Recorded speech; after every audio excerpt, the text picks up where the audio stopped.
Justement, en parlant d'autres documents, je voulais aborder avec vous le cahier de tendance. Donc, nous allons voir ce que c'est. C'est un document qui n'est pas forcément créé par un styliste, mais un styliste peut l'utiliser.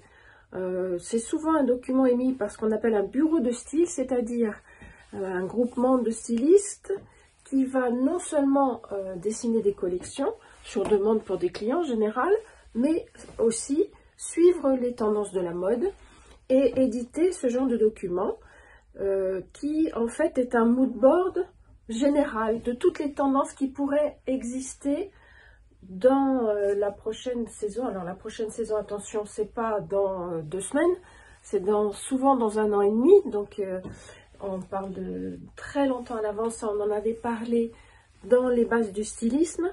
Vous avez d'ailleurs un calendrier du travail de styliste par rapport aux collections. Je vous conseille d'aller le rechercher pour le revoir. Et c'est donc un mood board général de toutes les tendances qui peuvent exister, aussi bien dans la mode bien sûr, mais dans les papiers peints, dans la décoration, dans tout ce qui peut être artistique, la fabrication de meubles. Il y a même des cahiers de tendance qui existent pour la production des fils au point de vue texture, couleur, et qui elles sortent à peu près 2 ans auparavant. Donc vous voyez que c'est des documents qui sont recherchés, qui valent d'ailleurs de l'argent, qui sont vendus et qui sont utilisés un peu partout dans l'industrie.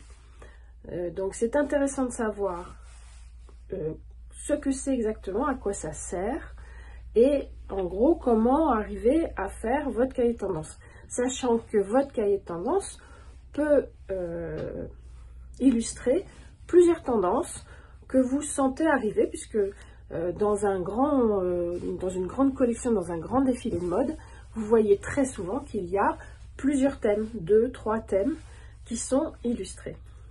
Donc nous allons voir ensemble dans les détails ce que c'est et à quoi ça sert.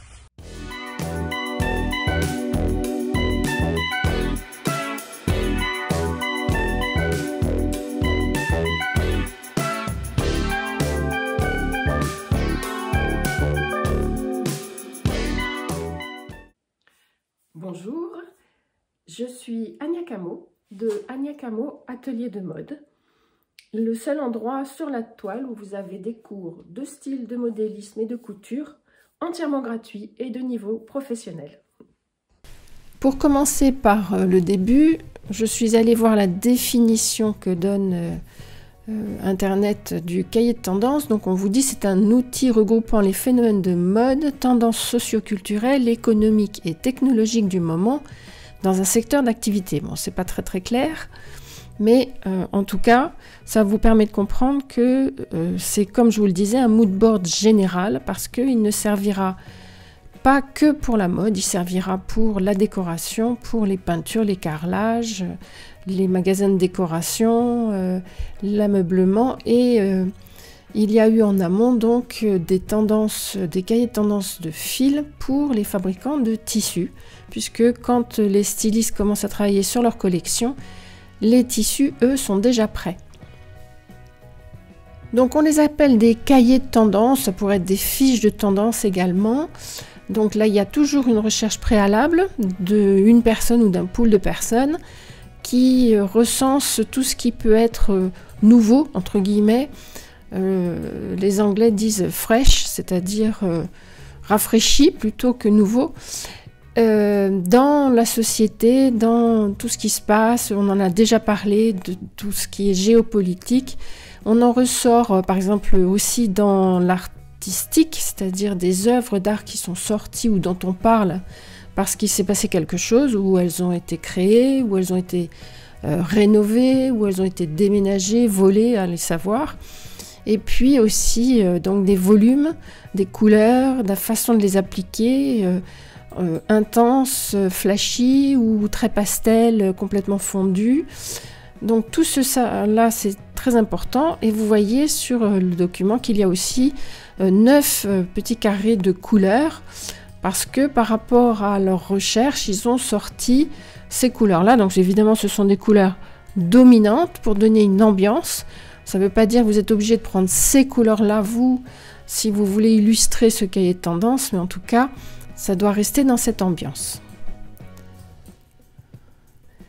Il y a également, là, c'est un cahier de tendance qui a été fait plutôt côté décoration. Vous voyez que c'est des tissus, des matières, il y a du fil de soie. Ça peut être aussi cahier de tendance pour un fabricant de broderie, par exemple, quelqu'un qui recouvre des meubles, un tapissier.